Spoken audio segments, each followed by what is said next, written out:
러닝플러스 교육연구소는 이 땅 어디엔가 학교가 필요한 곳에 학교 건립을 꿈꿉니다. 여러분들의 구독과 좋아요는 큰 힘이 됩니다. 감사합니다. 자, 주어진 두 시기에 x의 값과 y의 값을 찾으라는 이제 문제들이 좀 많이 나와요. 이제 연립방정식을 풀 때 이렇게 풀어야 되기 때문에 이런 식으로 이제 나오는 거예요. 그러면 이것을 우리가 어떻게 이제 푸느냐. 두 개의 식이 나왔는데 x, y라는 이제 해가 나오겠죠. 결국은 이 해가 나오게 되면 이 x, y 값은 어떤 수로 나오겠죠. 뭐 2, 3이나 뭐 이런 식으로 나올 거잖아요. 그러면 이 값은 이 식의 대입에도 이 등식은 성립을 하고요. 이 식의 대입을 x와 y 값을 대입을 해도 이 등식은 성립을 한다라는 겁니다. 그러니까 중요한 것은 등식이 성립을 한다라는 게 중요해요. 이 해를 집어넣었을 때 둘 다 각각의 식이 성립을 한다라는 게 중요한 거예요. 자, 그러면 그런 차원에서 한번 생각해 봅시다. 두 개의 식이 나와요. 이제 x의 y의 값을 우리가 찾아야 되는데 찾을 수 있는 방법은 두 가지입니다. 두 가지인데 이것을 어떻게 우리가 이해를 해야 되냐면 자, 생각을 해봐요. 두 개의 식이 나와 있어. 그러면 만약에 숫자로 이해하기 쉽게 해봅시다. 이 식과 1 빼기 1식이라는 식이 있는 거예요. 옆에서 써봅시다. 이것과 이 두 개의 식이 있는 거예요. 자, 그럼 이 두 개의 식이 서로 같죠. 등식이 성립을 하죠. 두 개의 식이 등식이 성립을 할 때 이 식에서 이 식을 빼거나 더하거나 곱하거나 나누어도 등식은 성립을 하는 결과가 나옵니다. 예를 들어 볼게요. 이 식을 빼볼게요. 이게 좌변과 우변을 따로따로 그 변을 맞춰서 빼는 거예요. 자, 3 플러스 1, 이제 이 좌변이죠. 그리고 여기다가 3에다가 이 1을 더하는 거. 그렇죠? 그러면 결국에는 4는 4가 되겠죠. 이 4는 4는 같은 거니까 등식이 성립한다는 거죠. 그러면 이 두 개의 등식을 더했을 때는, 예, 변끼리 더했을 때는 이 등식이 성립한다는 얘기죠. 빼볼까요? 빼는 것도 마찬가지죠. 그러면 쉽게 생각합시다. 1는 이렇게 뺀다고 생각해 봅시다. 각각 뺀다고 생각해봐요. 그러면 여기는 2가 될 것이고, 이것도 2가 되겠죠. 그렇죠? 자, 그러면 이 숫자 말고 식으로 해볼게요. 식으로 해보면 2x 플러스 1은 만약에 5라고 해봅시다.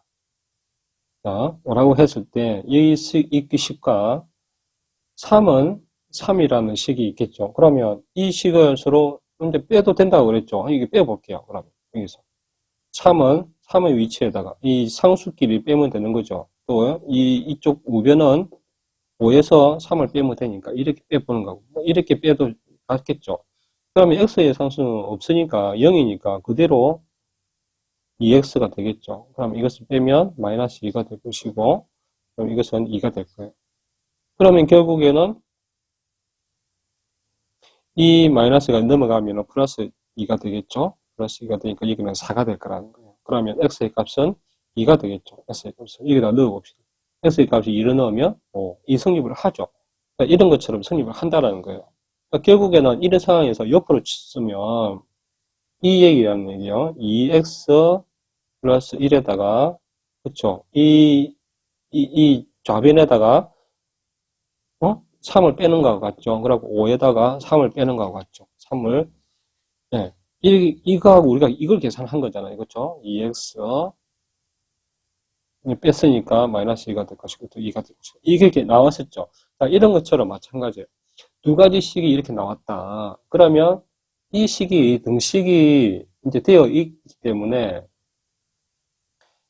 이 식에서 이 식을 빼도 되고 더해도 되고 곱해도 되고 나누게 해도 상관없다는 거예요. 등식은 성립한다는 거예요. 그러면 이 식을 이제 결과적으로 우리가 x의 값을 찾아야 되고 y의 값을 찾아야 되는 거죠. 그러면 이 식에서 바로 아까처럼 우리가 빼줬을 때 이렇게 빼주거나 더해주거나 이렇게 했을 때 x는 얼마로 나올 수 있는 것을 생각을 해서 더하기나 빼기를 우리가 선택하면 되는 거겠죠. 자, 그러면 여기서 우리가 생각해 봅시다.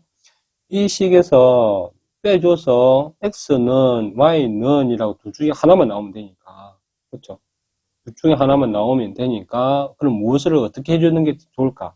이것을 여러분들이 이제 결정을 하셔야 된다는 거예요.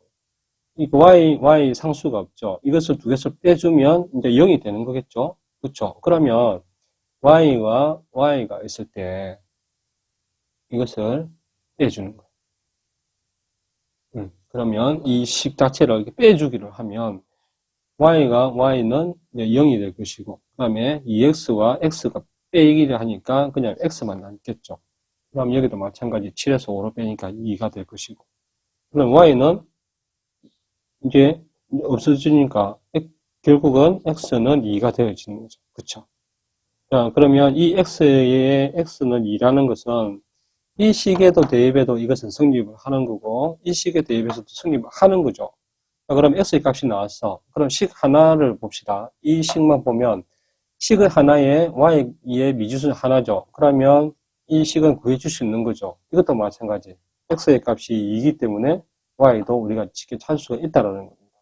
그러면 우리가 생각해야 될 것은 어떤 두 식이 나왔다.